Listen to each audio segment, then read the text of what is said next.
expecting me, and that's one thing I know. My Savior pardoned me, and now I onward go. I know He'll take me through, though I am weak and poor, and I can't feel at home in this world anymore. Oh Lord, you know I have no friend like you. If heaven's not my home, then Lord, what will I do? The angels beckon me from heaven's open door, and I can't feel at home in this world anymore. Just up in glory land we'll live eternally. The saints on every hand are shouting victory. Their song of sweetest praise drifts back from heaven's shore, and I can't feel at home in this world anymore. Oh Lord, you know I have no friend like you. If heaven's not my home, then Lord, what will I do? The angels beckon me from heaven's open door, and I can't feel at home in this world anymore.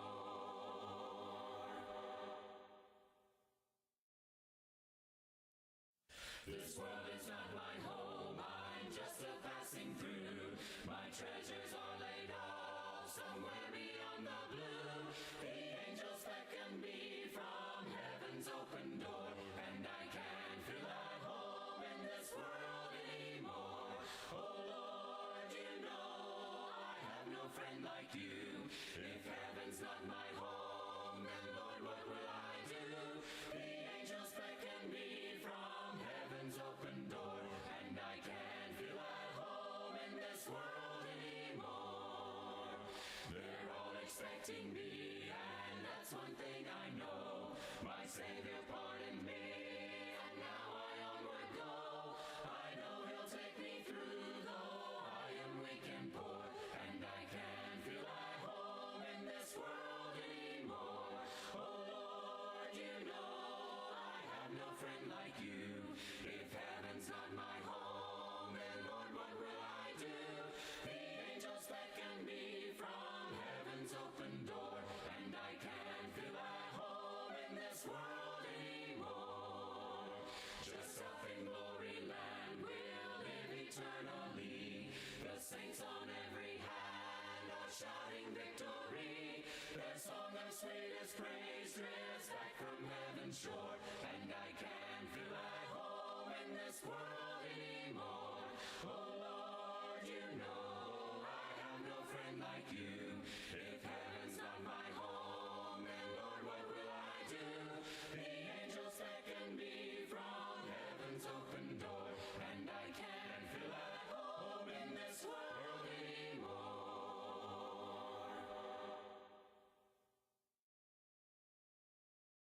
This world is not my home, I'm just a passing through.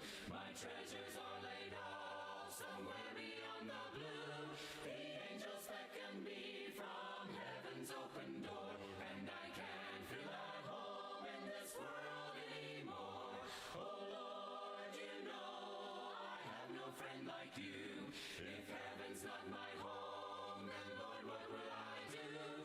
The angels beckon me from heaven's open door, and I can't feel at home in this world anymore.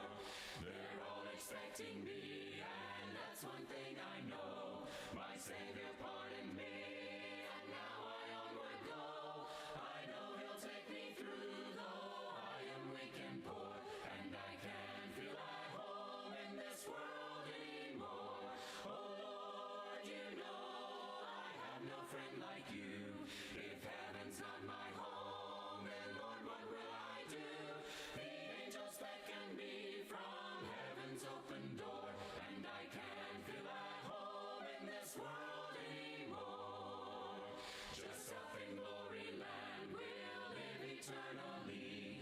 The saints on every hand are shouting victory. Their song of sweetest praise drifts back from heaven's shore, and I can't feel at home in this world anymore. Oh Lord, you know I have no friend like you. If heaven's not my home, then Lord, what will I do? The angels beckon me from heaven's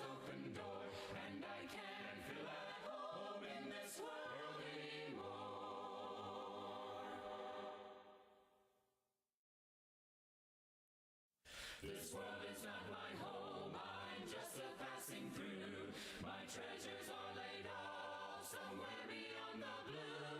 The angels beckon me from heaven's open door, and I can't feel at home in this world anymore. Oh Lord, you know I have no friend like you. If heaven's not my home, then Lord, what will I do? The angels beckon me from heaven's open door, and I can't feel at home in this world anymore. They're all expecting me, and that's one thing I know. My Savior pardoned me, and now I onward go. I know He'll take me through, though I am weak and poor, and I can't feel at home in this world anymore. Oh Lord, you know I have no friend like you. If heaven's not my home, then Lord, what will I do? The angels beckon me from heaven's open door, and I can't feel at home in this world anymore. Just up in glory land we'll live eternally. The saints on every hand are shouting victory. Their song of sweetest praise drifts back from heaven's shore, and I can't feel at home in this world anymore. Oh Lord, you know I have no friend like you. If heaven's not my home, then Lord, what will I do? The angels beckon me from heaven's open door, and I can't feel at home in this world anymore.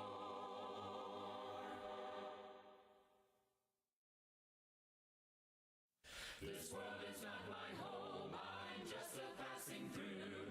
My treasures are laid all somewhere beyond the blue. The angels beckon me from... Yes, Bill. Yeah.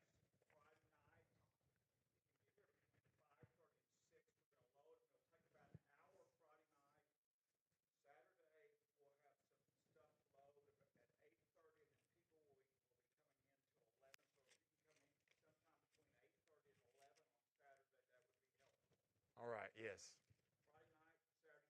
Yeah. Thank you. I forgot that to mention that too.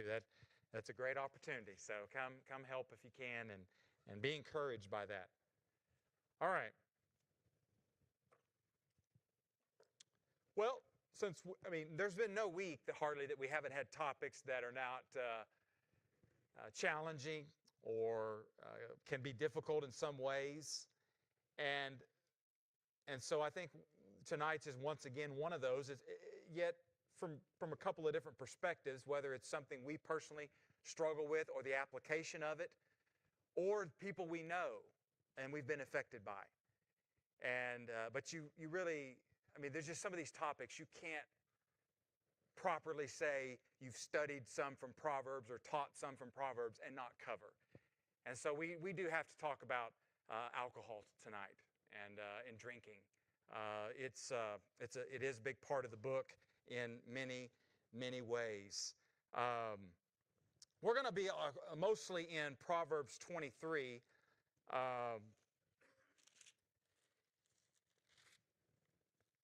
This is a section beginning in Proverbs 22, and I'm going to have some notes that I'm really going to be sticking to at times. But this is a section where you have about 30 sayings in this section. These are kind of the way they're put together and kind of arranged here that Solomon has. And if you got the NIV or modern translation, you should have. Do you see these sayings? 1, 2, 3. If you have a modern translation, it may have that for you as well. That's a good way to break that down. So mine, and I got this NIV just, I don't know, it's my pulpit Bible. I always get a new pulpit Bible about once every year or so. And I noticed it had that in here. I don't remember that from other NIVs, but I really like it because that's what we have here, where Solomon gives these wisdoms, and it starts there in chapter 22, verse 17. Pay attention, turn your ear to the sayings of the wise. And so you have these 30 wise sayings that go through chapter 22, 17, through chapter 24 and verse 22. And here in Proverbs 22, in verse 28, you have the familiar line, "Do not move an ancient boundary stone set up by your ancestors." And so there's also this idea of these are the boundary stones. This would not just be the physical markers only. Solomon would also be using this in a metaphorical, spiritual way. There are certain boundaries that guide us, that protect us, that bless us. Don't move them. We're easily swayed and tempted to forget them, and so this would be in this regard. Now, here in chapter 23,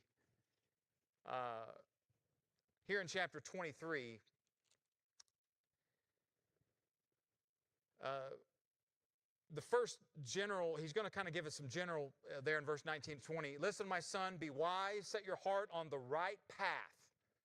And then he'll talk about, "Do not join those who drink too much wine or gorge themselves on meat, for drunkards and gluttons become poor, and drowsiness clothes them in rags." Now, obviously, that's why I said there's application for these verses, because it's not just drunkenness.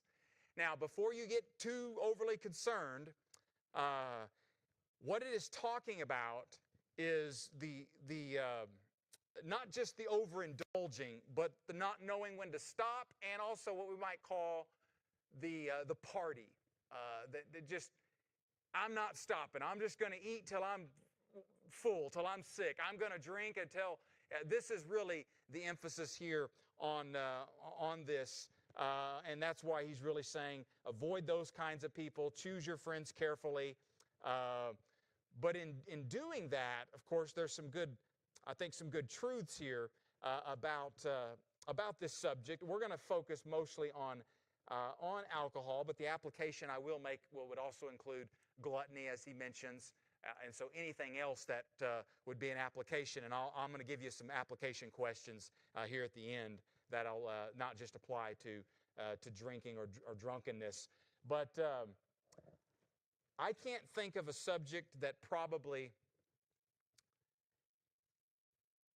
in a real powerful way has affected more people than drinking and drunkenness and alcoholism. I bet you if we were to go around this room tonight, and each of you could probably share some way, some form, drunkenness, alcoholism, alcohol has had a negative impact in you, your family, or people you know. I'm almost guarantee you we could do that tonight. That it is something that is that serious in those that have indulged and overindulged, obviously, is what we are looking at. And it's on the rise. Alcoholism has always been an issue, but it certainly, statistically speaking, is on the rise. We live in a lonely, isolated world. We live in a world of mental health and depression and other serious issues that people are struggling with. And alcohol is one of the easiest ways that people will self-medicate themselves, to kind of just block out, drown out, forget about their struggles for a while, right? They think it'll take it away for a while, make it better for a little while, and we know all of that is an issue. According to the National Department of Health and Human Services in 2020, 145 million Americans drank alcohol. 69 million Americans binged, and they define binge as 5 drinks in a day, is how they define that. 17.6 million Americans are identified as heavy users. And so you've got 5 drinks in one day would be classified as binge, to have binge drinked. A heavy user is identified as someone who binges 5 times a month. So if you binge drink, more than 5. You can do that once a month, twice a month. But considered heavy binge drinkers, 5 times. So that pretty much puts you at what? Once a week, right? A heavy binge drinker, at least, would do once a week. According to the American Addiction Center, 22.7 million Americans battle some kind of substance abuse in regard to alcohol addiction. And so I'm going to have a couple of things here I want to state. And some of this we will get into a little bit, so I don't want to get into anything just yet. But I recognize there is a difference between alcohol use and alcohol abuse. And so we're going to try to have, hopefully, a good adult, honest conversation tonight. I used to be a lot more naive about this, especially in my younger years, especially in ministry. But the reality is alcohol is consumed by our members. I did not understand that in my early years until I got older and older and saw more and more of it. And so it is not only something our members are participating in, and so we need to give some teaching and wisdom on that, because I promise you, members of this congregation are drinking alcohol. And I would suspect there's probably someone in this room tonight that is drinking alcohol. I am not naive. I understand that. And so I want to give some teaching, some guidance on that. We shouldn't, just like we talked about sex last week, we cannot ignore these subjects. And so how we talk about it with grace and love, and also being biblically honest is important. So there is a difference between alcohol use and alcohol abuse. And I recognize that, and we're going to come back to that as well. Okay, let's look at a couple things about this. Wisdom about drinking. Let's look at first what he says here in this promise. He says that, someone read Proverbs 23, 17, and 18. Proverbs 23, okay, Ron, 17 and 18.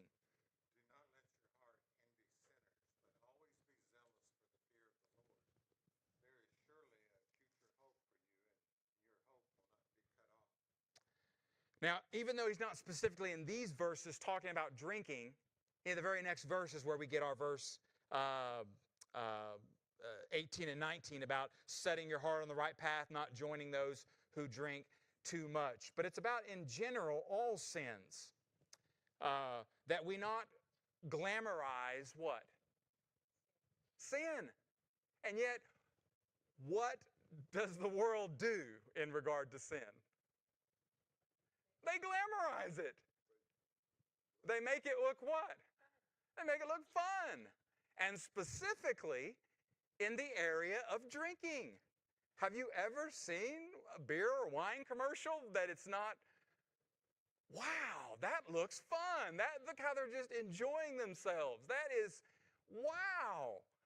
It's fun, fun, fun. It's exciting. It's glamorized.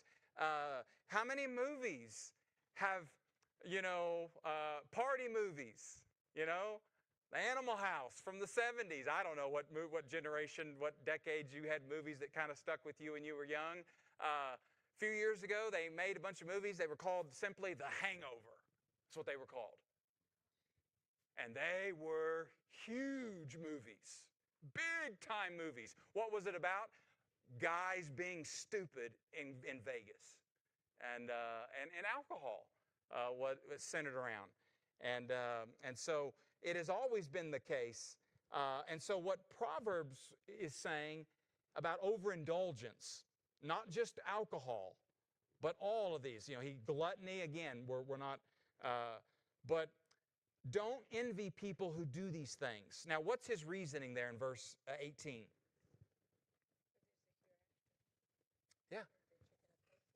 There is surely a future of hope for you, and your hope will not be cut off. Both in this life, I think the proverb writer would say, but also in the eternal, the life that is to come. And we know that even in this life, our future, there are things that we participate in, that we do, that we allow in our lives and our hearts, specifically when it comes to things like overindulgence and things of that nature, certainly alcohol, that can really affect our future. Um, I don't know if you have some people you went to school with that partied, that drank, that maybe as you got in your younger years, 20s. I don't know how they're all doing, but I know some of them. Camden had a wrestling match at Berryhill last night, and so I see guys that I went to school with, and I've heard from people that I know that have told me things and say, yeah, he partied in high school, and it's really been a problem for him in his life. They've lost jobs, they've lost marriages, they've been arrested. Your future is at stake, isn't it? When you have overindulgence. And we talked a little bit about that last week when it comes to, with sex and that illicit lifestyle, that it can be your downfall, can't it? When it comes to sexual choices. Well, what about overindulgence when it comes to things like specifically alcohol? How many people have you known or seen where it has been their downfall? They can't pass a drug test. They can't show up sober. Or they show up a couple of days, but then they miss a day, right? And other factors. It is very much the future. And so don't glamorize it. Don't envy. But boy, that's hard, isn't it, at times? In general, not just with this subject, but because it just looks so, appealing. Well, yeah, we understand that. Kathy's going to give us that. Yeah, that's right. We know the next morning. But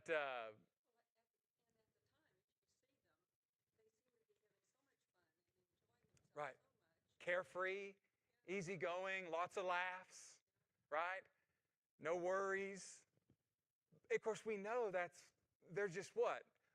What are they trying to do with that? Their worries and their struggles.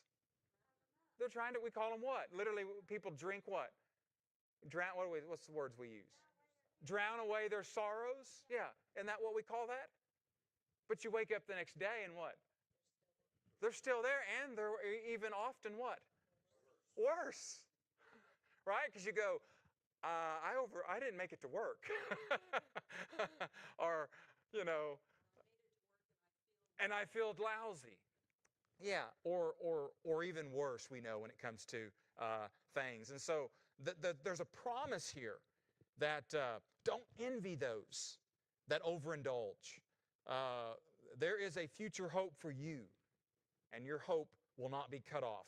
And so that's a promise I think we need to remember when it comes to the overindulgence, the abuse of these things, specifically when it comes to things like alcohol. And again, we will make a few application to, we could make to other things, but I want to keep focused on that. Look what he gets here. He makes a petition here. Let's read verses 19 through 21. Kind of already, someone read 19 through 21 there of Proverbs 23. Okay, Dolores, you get that since Ron read the first one.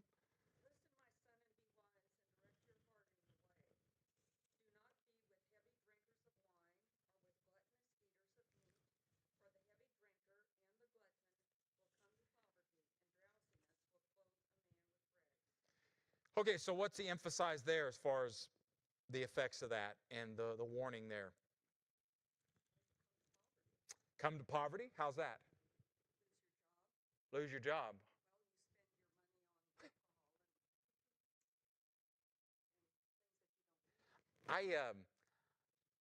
And again, we all spend money on things that we all can point at ourselves and say, I went and blew $100 to take my family to watch a movie and eat popcorn. And so I'm just I'm just comparing, okay? I'm just making a point here, an illustration. But when I've been to these sporting events and concerts, what a thing of beer cost. Wow.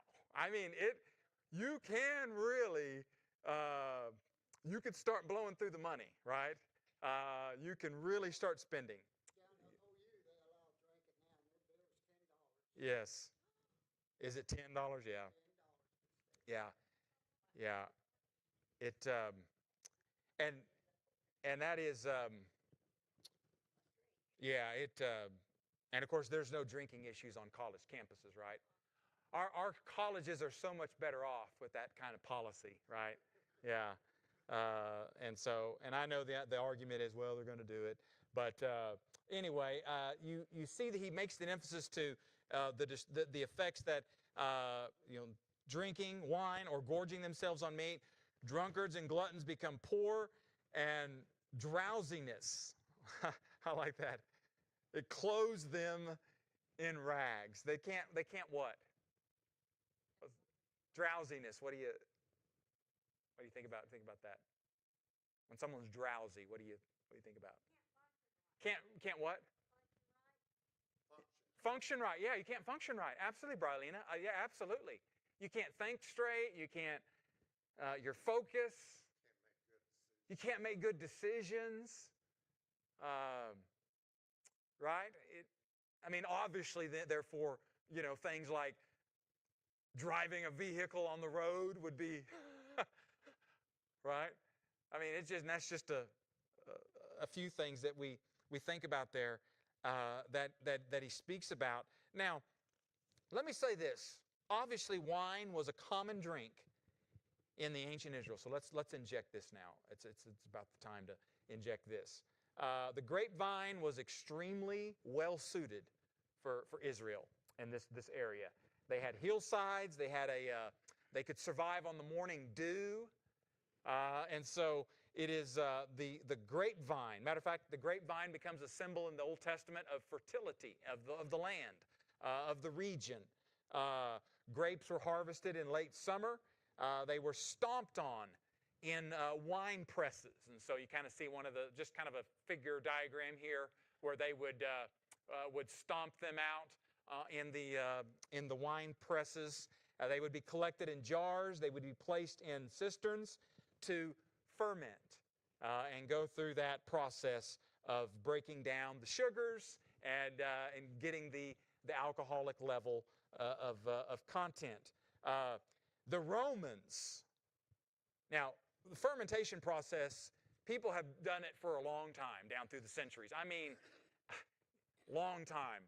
But the Romans, like so many other things, they just perfected it. Like death by crucifixion, that was not invented by the Romans. Actually, the Assyrians, 700 years before Christ, practiced a form of crucifixion. But you know who perfected it? The Romans.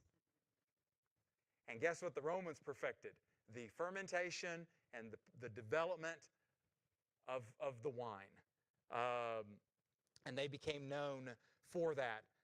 The trellises where they would hang the vertically to grow. The Jews would do theirs on the ground. And they really experimented with, they were the ones who experimented for year-long fermentation process. And they really developed it. Interesting enough, though, Romans and Greeks both considered those that drank undiluted wine to kind of be heathens or barbarians. And so they diluted their wine with water, usually anywhere from 1 part to 4. And so the alcoholic content could be anywhere from, high 8, 10, 15%. And that's not too far off of some of ours that are in that 10 to 12% on the kind of just an average. And so they were well familiar with this process. They knew how to do it. God in the Old Testament does not condemn or forbid the complete, use of alcohol or abstinence.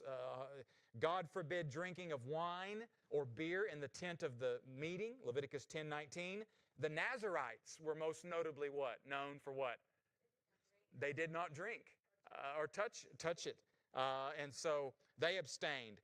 But beer, and we have the Egyptians mostly who kind of developed and perfected the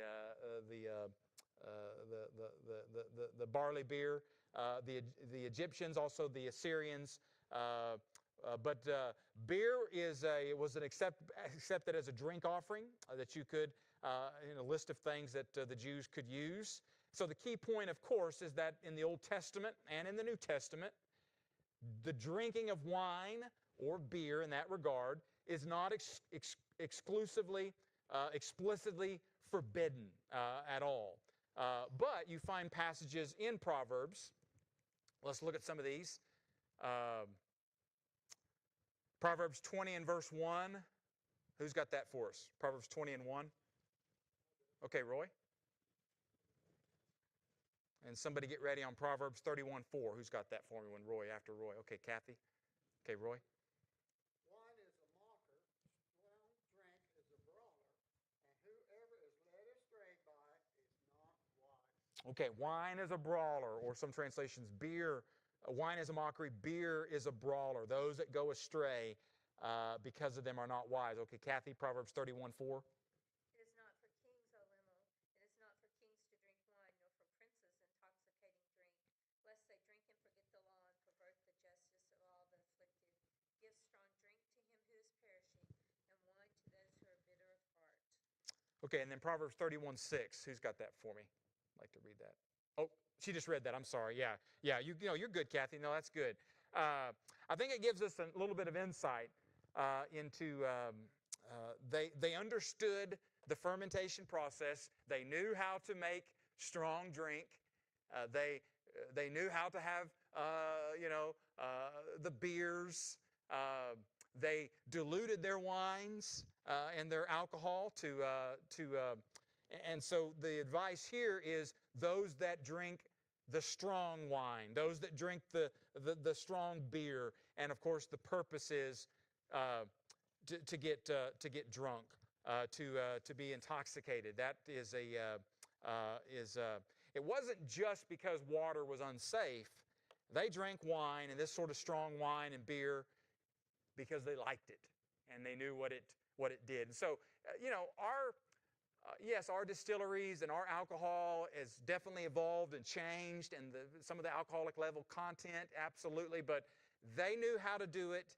They participated in it as well, and so it's still something that we can turn to the Bible and find guidance in this regard. Again, their alcoholic content around 10 to 15%, and again, pretty not terribly different from what the average would here be in this regard. Now, Solomon is not saying don't drink wine. He's not saying don't eat meat, by the way. So let's go back to the gluttony. He's not saying you can't go, now you can't go to, Outback? What are some of y'all's favorite places, I don't know, to eat steaks? I don't know, maybe here in town. Wherever it is. And Robert, means I can't order that 12 ounce, that 10 ounce. I can't. That's not what he's saying.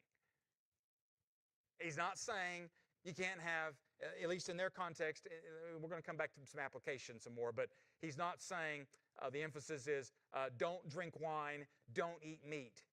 He's saying the drinking of too much wine, the eating of too much meat is foolish and is the way of sinners. Now, I want to say a few things here. Let me say this here. We'll get to that in just a second. I moved my couple of slides around here that we'll talk about. Let's look at the portrait here real quick. Proverbs 23, and then we'll have some discussion here. Proverbs 23. Someone get 29 through 32. Okay, Roy.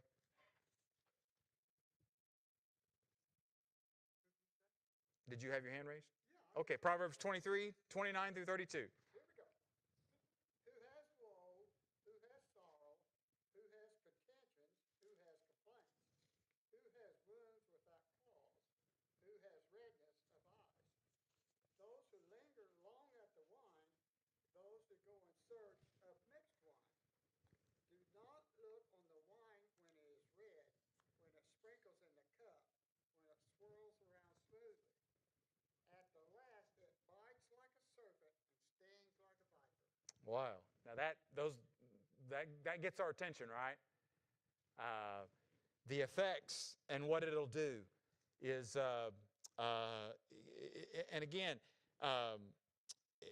this isn't just for, that woes can happen for heavy drinkers, but it is saying that heavy drinkers in this regard will have woes as a result of their drinking. And so this is a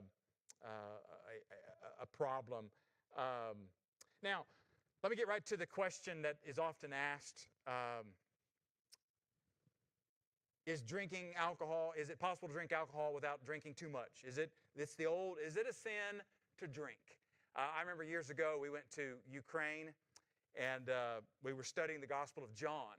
And so there was 5 of us preachers. We were each going to teach 3 or 4 classes on the Gospel of John. And one of the guys that had been over there before, he warned me. He said, if they offer you John 2 and the woman or Jesus turning water to wine, don't take it. What do you mean? He said, well, there's a lot of controversy amongst some of the Ukrainian preachers. They like to debate that. I said, well, we've had those debates in American churches. He said, no. They really will debate that. And it can sometimes get contentious. There are some reasons for that. Alcoholism is a major problem. Coming out of the Greek Orthodox Church with issues of wine, it's a problem. And so there's some unique things that they have. And so this guy gave me a heads up. He said, don't take John 2 if they offer it to you. He said, I'm just telling you. And so we gave it to the oldest, most seasoned 70-year-old preacher who'd been, and he got down to the very end. I loved it. When he got down to the very end, he said, all right, let me say something about what I know all of you guys are wanting me to address. What about the question of, is it a sin to drink? And he addressed a little bit in a general way here. Let me say this here. Let me say this. Proverbs' point is not, again, that that's a sin to have a drink. That's not his point here. And I think we might summarize a little bit more.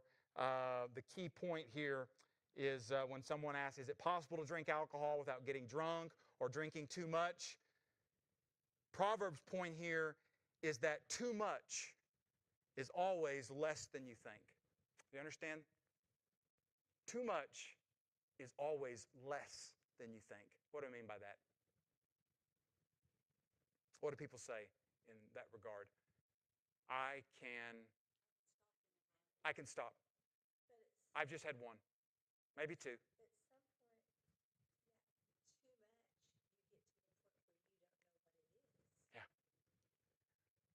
You quickly lose that judgment call to say, oh, I'm going to stop at 1. I'm just going to have 1. I'm just going to have 1. I might have a second one, but that's it. Or I'm just going to, I think that's what the point of proverb would be here, that not so much, well, is it possible to drink alcohol without having too much? I think the point here would be it is always less than what you might think. And so a guide would be, here's a guide that I think, let me see, did I get this one up here? Yeah, well, I thought I did. How much is too much? I think it's when it affects your mind. But that's a trap as well, because you don't know that it's affecting your mind often until it's what? It's too late. There's an old meme that's from one of the Star Wars movies. I think one of the Return of the Jedi. It's got one of the creatures when they're kind of going to be ambushed by the Empire, and it's a famous line, "It's a trap! It's a trap!" If you know what I'm talking about, that little image of that creature. It's a trap. Because when do you know that it's too much, that it's too late? It's often too late when you've, yeah.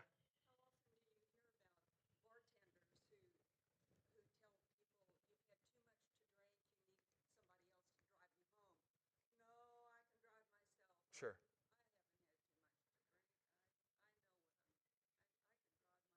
Yeah. There are people, I admit, who likely know their limit. are disciplined enough to stick to it without fail, and if they cannot violate the principle of the Proverbs or the Bible, and I know there's other principles that will, fine. I'm not arguing the point that it is a sin per se, just on face value to take a drink. That's not my point. I understand that. I understand they had level of alcohol in the wine that they would have drank in the New Testament and in the day. But we have this admonition in the Bible about this effect. And of course, quickly here, Ephesians 5. We don't have time to look at these scriptures, but I do want to look at two real quick. Ephesians 5. Because look what Paul, a familiar verse, admonishes us about. Ephesians 5, I'll go ahead and get it, 15 through 20. Ephesians 5, 15. Be very careful then how you live. Not as unwise, but as wise. That's what we're talking about, wisdom.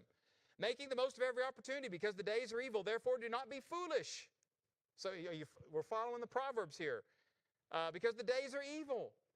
Therefore, do not be foolish, but understand what the Lord's will is. Do not get drunk on wine, which leads to debauchery. Instead, be filled with the Holy Spirit. The idea there is to come under the control, the influence. Let your life always be under His mind. Don't let your mind come under the influence of things, particularly like alcohol.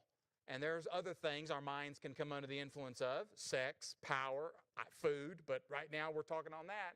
And he says, don't be controlled by that. Instead, be filled with the Spirit. And then, of course, Romans chapter 13 and verse 13, where Paul would say, let us behave decently as in daytime, not in carousing and drunkenness, not in sexual immorality and debauchery, not in dissension and jealousy. Rather, clothe yourself. See the contrast? Don't go down that path of drinking and carousing, but rather clothe yourself with the Lord Jesus. And do not think about how to gratify, looky here, the desires of your flesh. Right? There's those desires that I want to satisfy, whether it's drinking or sex or anything that is, including food, that can go down that path of that in this regard here. And so I think there's a lot here. Let me leave you with a couple of questions here. And I'm not giving a full overview of this subject. I'm trying to still stay true to Proverbs. There are other issues that come into play with drinking, such as your influence, your witness,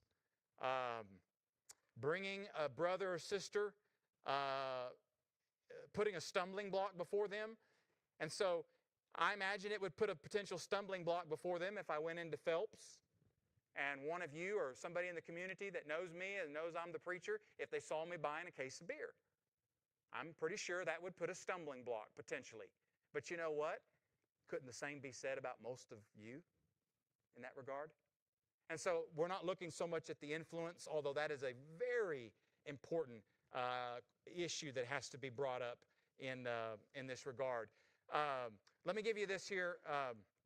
We didn't have time to cover the problem. It just is an interesting verse there you can read on your own. If a Christian chooses to drink recreationally, am I truly able to stop before I get intoxicated? Everybody thinks what? I can do one. I can stop. Can you really? Do I have substances in my life that, whether it's eating or drinking, because again, we hadn't talked about that, but more than is healthy for me?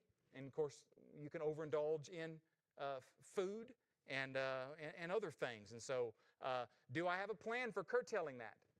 Am I giving any thought to what I'm susceptible to in that regard? Because everybody, again, thinks they can handle it. Everybody thinks they can do it, and in that regard. And then this kind of gets into a little bit of is there anybody in my life who struggles with this? That is having a difficult time? What can I do to help them? What can I do to support them? Well, probably them seeing me do it may not be the most supporting at times. And so again, we understand our Christian influence, our Christian light. Is there food or drink I turn to when I'm stressful rather than turning to God? I mean, that's a big reason why people drink and eat and gamble and do sexual immorality, is because they're they're not trusting God, or they're struggling with their life. And alcohol or food or sex or entertainment, I mean, it could be a lot of things. But we're specifically thinking about the issue of alcohol. Comments, questions, anything that strikes you here as we finish up here? What come to mind? Questions, things that you've seen in your life or that you think is important in this regard? Yes, Jeff?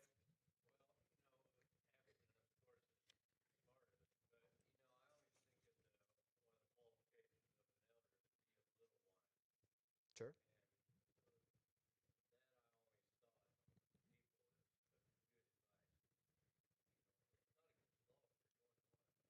Right.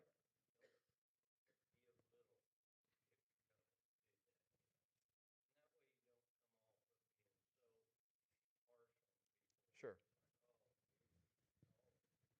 Yeah. Yeah, and again, sure.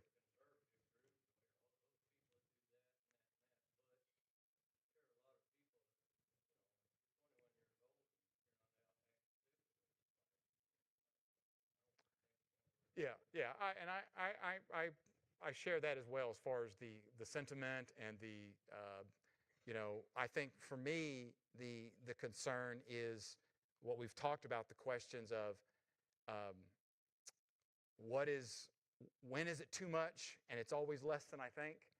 Um, it's always the issue of being in control and not being drunk. And for a lot of people, they don't intend. They go out clearly with the intention of, I'm not just drinking one, I'm drinking two, and I'm drinking three. And so I think for a lot of people, it's naive to think, well, I'm just going to only have one. That may be the case, and I'm not saying it's not. Maybe that you're that way and say, hey, Robert, on occasion, I have a glass of wine, or I drink, once a week I have a cold beer. I mean, you're not my target audience. We're not trying to badger people like that. But I think when we see the major problem that substances and related to alcoholism, alcohol in these regard is a major problem. And for Christians, anything that takes us under that influence and is a major concern, and so we need to talk about it, encourage people. Yeah, Linda. Oh yeah.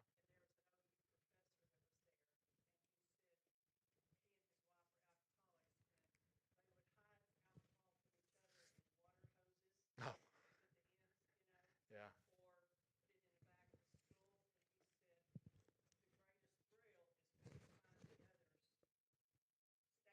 Yeah.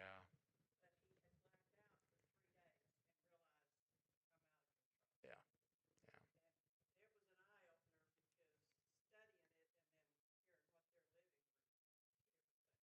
Yeah. Yeah. Definitely. Yes, Dolores.